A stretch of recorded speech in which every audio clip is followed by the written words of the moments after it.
So we're going to do a front flip here at the AO Arena. Now, I know the front flip is actually a lot more difficult than the back flip. Why is that? Yeah, the reason because I cannot go in Italian, I have to go to do the trick or the other because that thing when I kick me hard, I'm going to kick me front.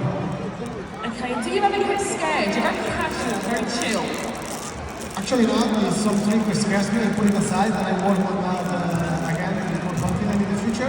But I am all the time super focused, super concentrated and really taking care of every movement.